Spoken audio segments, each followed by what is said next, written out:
सखू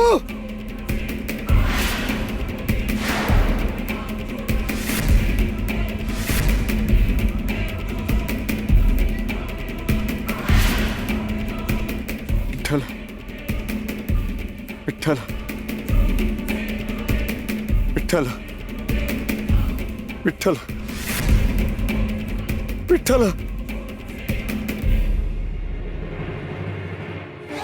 विठ्ठल विठ्ठल विठ्ठल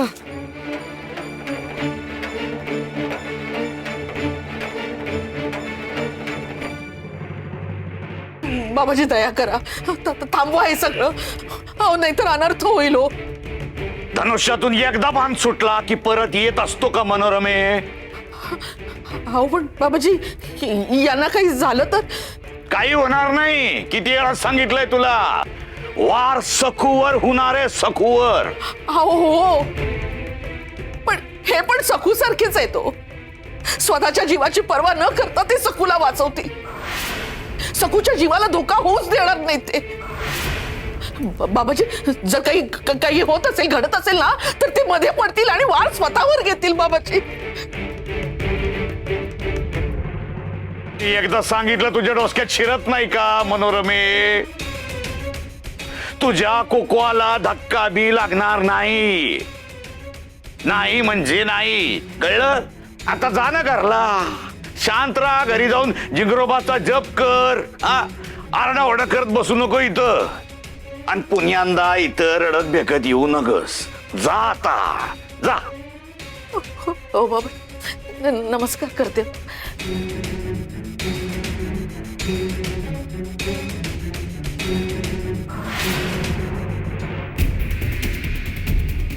सखू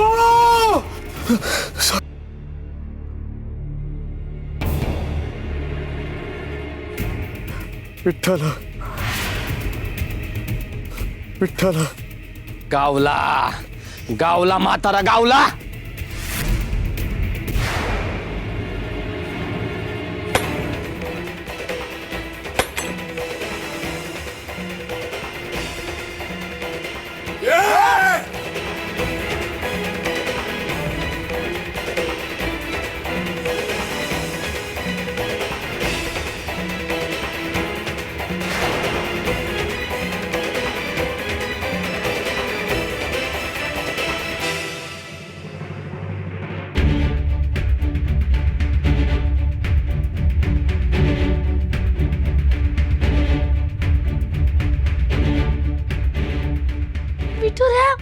विठुराया शक्ती दे मला.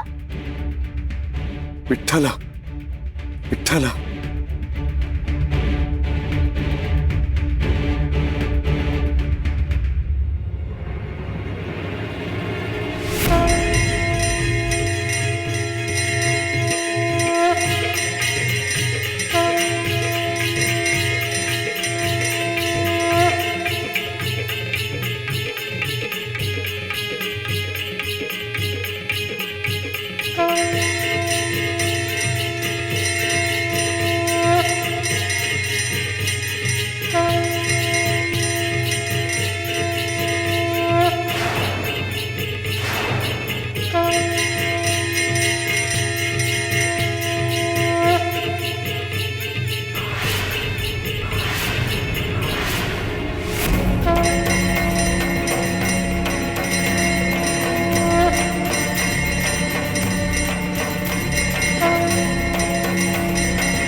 खबरदार, जर एक पाऊल पुढे आला तर या तलवारीने खांडोळी खांडोळी करीन. राक्षसांनो, निरपराध निशस्त्र सज्जनांच्या जीवावर उठा. त्वरित मागे फिरा. हल्ला करायला जर माघारी आलात ना, तर तुमची मान धडावर राहणार नाही. याची खूनगाठ बांधा.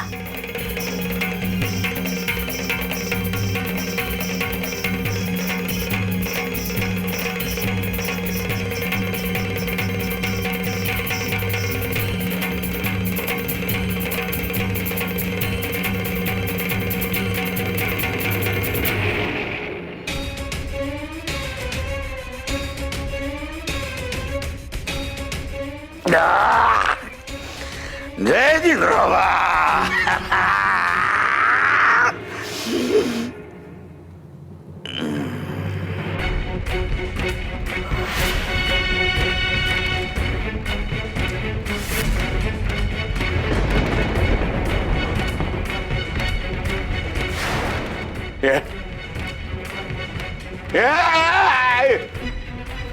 माझा तोबाड कुठे आहे?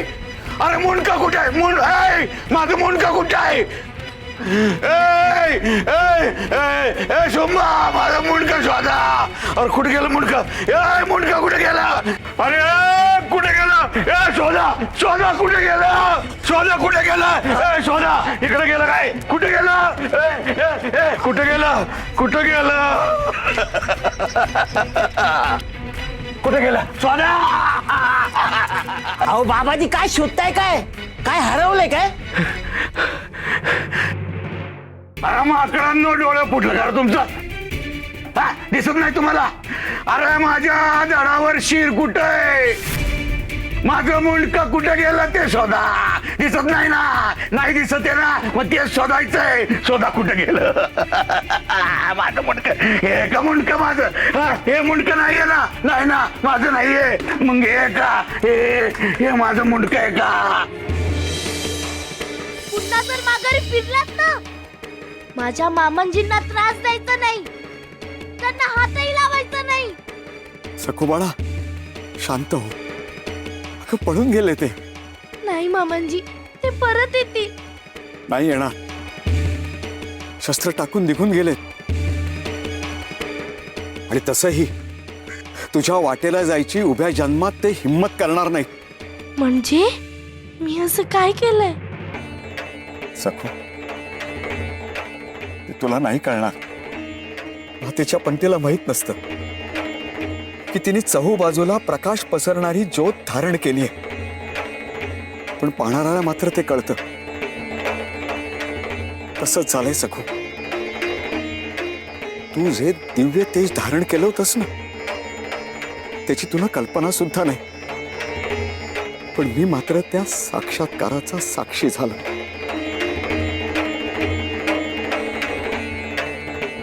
हे नतमस्तक आहे सखू.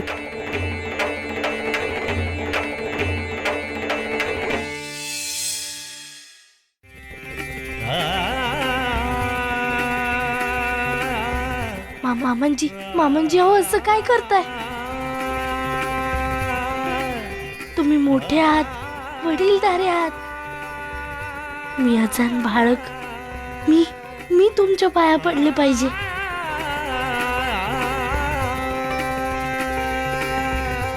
नाही सखू. त्या परमात्म्यानं आपली लीला दाखवण्यासाठी तुझी निवड केली आहे. आणि मला तुझ्यातल्या दिव्यत्वाची अनुभूती घेण्याचं भाग्य लाभलंय. मी धन्य झालो सखू, धन्य झालो. मामांजी काय झालं ते मला नाही माहिती, पण क्षणभर असं वाटलं की विठुरायाने आणि रखुमाई मातेने मला कवेत घेतलंय.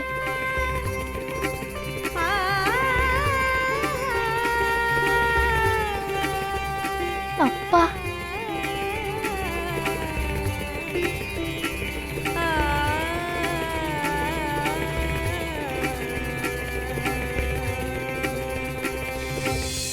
आज आप्पा म्हणून तू माझा सन्मानच केलाय.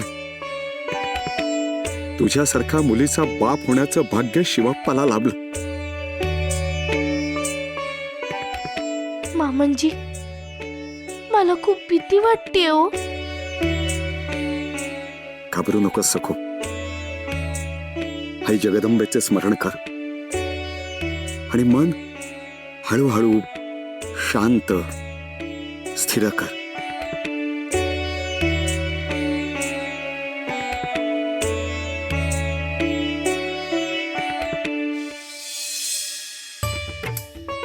तू साक्षात आदिमाया आहेस का?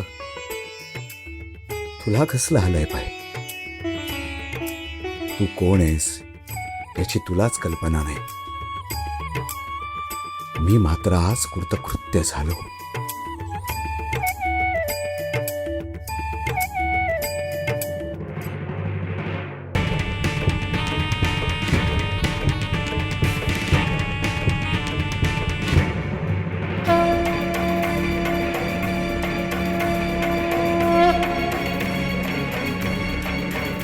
एवढा प्रखर प्रकाश कुठून येतोय?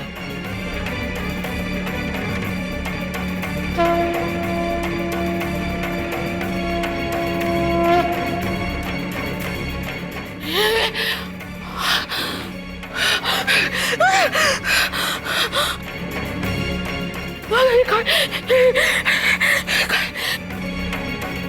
हा देवघराकडनंच येतोय, पण हा कशाचा आहे हा प्रखर प्रकाश? कशाचा आहे?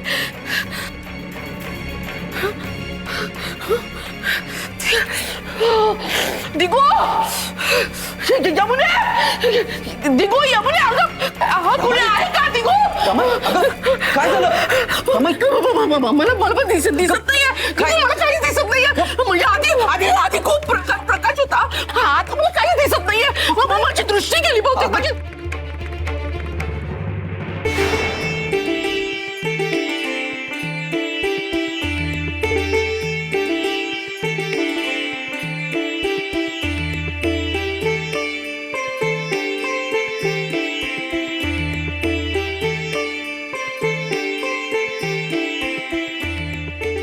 या निरागस लेकीच्या मुद्रेवरही आदिमायेचं तेज उमटलंय.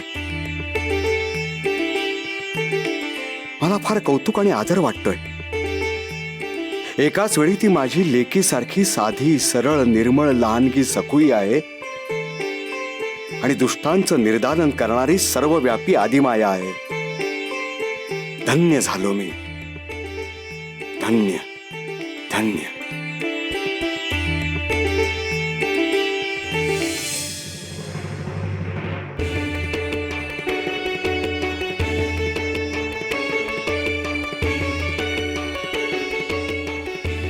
देवी, आदिमाये चंडिके शांत हो.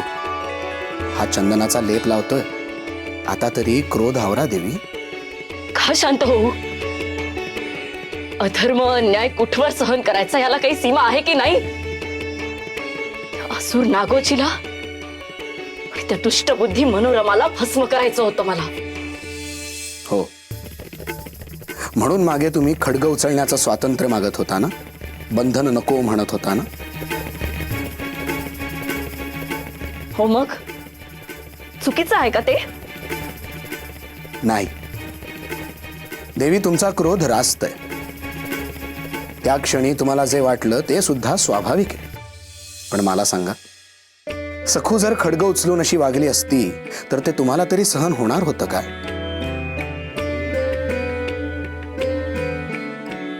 देवी, तुम्ही सखूला शस्त्र उचलण्याचं बळ दिलं, अन्यायाविरुद्ध लढण्याची प्रेरणा दिलीत, तिचं मनोबल वाढवलं, तिला तिच्या शक्तींची जाणीव करून दिली. हे उत्तम आहे. पण देवी, सखूचा मार्ग हा दया, क्षमा, शांती अशा त्रिगुणात्मक शक्तींचा आहे. निरागस निर्मळतेने अत्याचाराविरुद्ध लढण्याचा आहे. या मार्गात येणाऱ्या संकटातून सखू तिच्या स्वभाव गुणांनी सुखरूप बाहेर पडेल. आपण आई वडिलांच्या मायेने तिचा हात हातात घेतलाय ना, मग काळजी करू नका. आपल्या मायेची शीतलता सदैव तिच्या भोवती असेल. देवी, प्रत्येक जीवाला त्याचे भोग भोगावेच लागतात हे प्राक्तन आहे. सखूलाही ते अटळ आहे. पण श्रद्धा आणि भक्तीच्या मार्गाने जाणारी सखू एक दिवस भक्ती मार्गाच्या अत्युच्च शिखरावर जाऊन पोहोचणार हे सुद्धा विधिलिखित आहे. तेव्हा शांत व्हा. आपण सखूला कधीच एकटं टाकत नाही ना? मग झालं तर आपली सोबत हीच सखूची शिदोरी.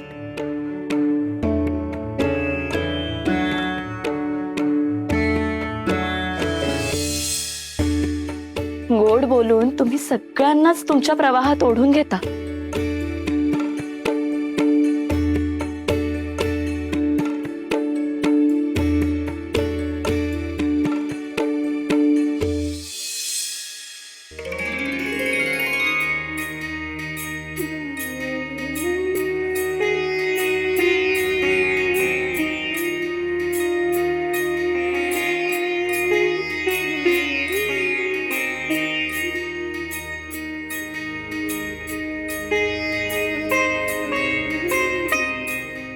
आई अंबे, तुझे खूप उपकार झाले.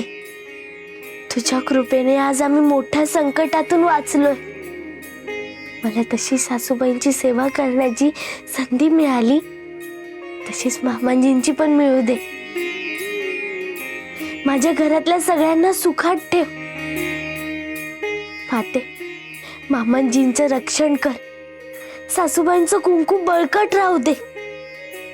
माझ्या आहुंना पण सुखी ठेव.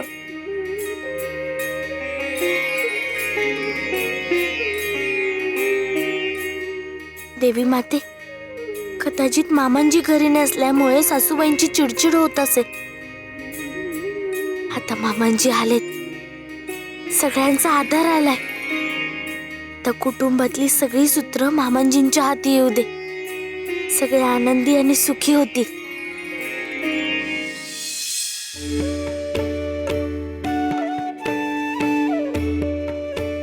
काय झालं मामांजी? माझं काही चुकलं का? नाही बाळा, तू चुकणं शक्य आहे का? मगाशी आपण आलो तेव्हा देवीचा चेहरा उग्र, रागावलेला दिसला. तू हातात तलवार घेतली होतीस ना, तेव्हा तुझाही चेहरा मला तसाच दिसला. पण आता देवीचं रूप बघ. आंबेसारखी तू सुद्धा प्रसन्न, कोमल, प्रेमळ दिसतेस मला. काय हो मामांजी, इतकं का कौतुक करताय माझं? अगं, करायलाच हवं. तुझ्यासारखी गुणी, निर्मळ मनाची, सर्वांवर नितांत प्रेम करणारी सून लाभणं याला भाग्य लागतं. आणि मला ते भाग्य दिलं म्हणून मी देवीचे आभार मानतो.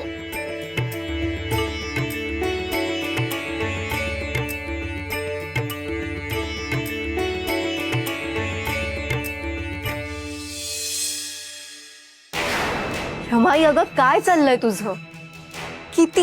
अजून किती त्रास करून घेणार आहेस तू स्वतःला?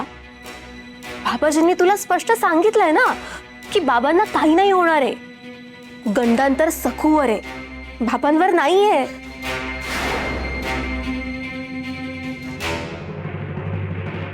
हो ग बाई, पण यांचा काही नेम आहे का ग? देवीच्या दर्शनाने उमाळा येऊन परस्पर पंढरपूरला निघून गेले म्हणजे? माई, म्हणजे बाबा पंढरपूरला निघून जातील या विचाराने तू अस्वस्थ आहेस की बाबांना काही अपाय होईल या भीतीने? नेमकं कशाने?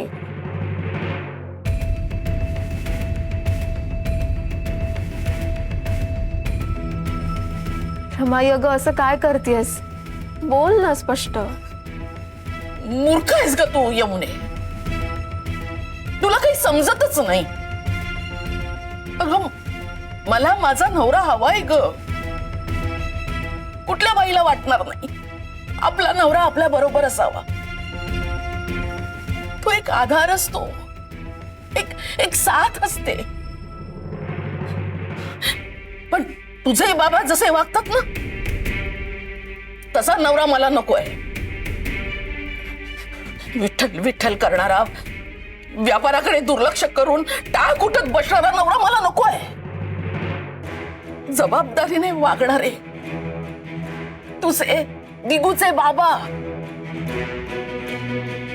शंभू बाळाचे आजोबा आणि नेटाने संसार करणारा असा माझा नवरा मला हवाय.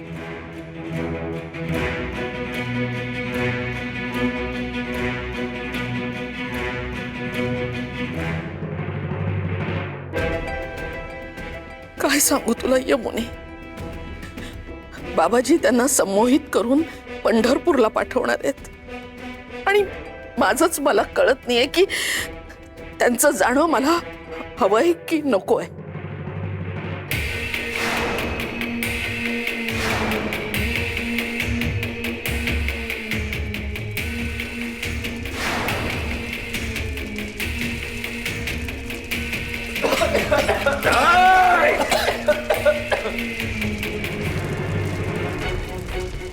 कुठं आहेत मुंडकी? या दोघांची मुंडकी कुठं आहेत? हा ये इकडं आण इकडं.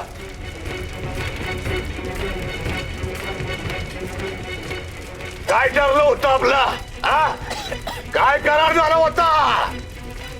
सुपारी आणि घसघशीत बायाना दिला होता की नाही तुम्हाला मी? कशासाठी? त्यांची मुंडकी आणण्यासाठी. तुम्ही सबूत बी दिलता मला. मग कुठे आहेत मुंडकी? बाबाजी बाबाजी अहो ती पोरगी साधी सुद्धा नाही बाबाजी. होय बाबाजी, आम्ही लय शर्त केली. ती पोरगी नाही बाबाजी, ती ती स्वतः चामुंडा देवी आहे बाबाजी. बाबाजी आम्ही वार करायला गेलतो तेव्हा तेव्हा ती स्वतः समोरून चालून आमच्या वाली. आम्ही जर तिच्या हातात गावलो असतो तर तिला चामुंड्यासारखी आमच्या मुंडक्यांची माळ स्वतःच्या गळ्यात लटकवली असती बाबाजी. अरे खूप तुमच्या मर्दानगीवर घाबरट भ्याकडात तुम्ही. बुडाला पाय लावून पळून आलात तुम्ही. लाजा वाटल्या पाहिजे तुम्हाला. जिथं ठेवलं त्या सखोला आणि त्या पंतांना एवढा गोळ घालून ठेवलाय तुम्ही. आता पत्र ते घरी पोचली बी असतील आणि घरी पोचल्यावर त्यांनी जर हल्ल्याविषयी सांगितलं तर बरं तुमच्या. ए बहिऱ्या, हिच्यात का तुझी वाघावानी माणसं? हा ही असली डरपोक घाबरट. यांनी माझा समजा डाव उधळला, इसकटून टाकला. मारून टाक. नाही बाबाजी, मारून टाक यांना. बाबाजी नको.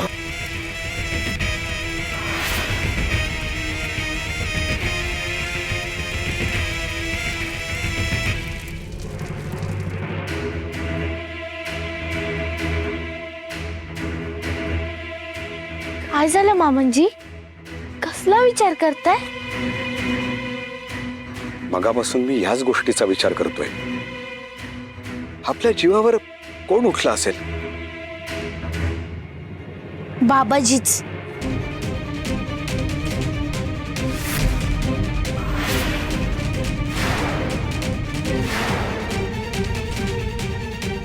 मनोरमा दिवस रात्र ज्याचा जयघोष करतय तो बाबाजी. हो, शंकाच नको, बाबाजीच.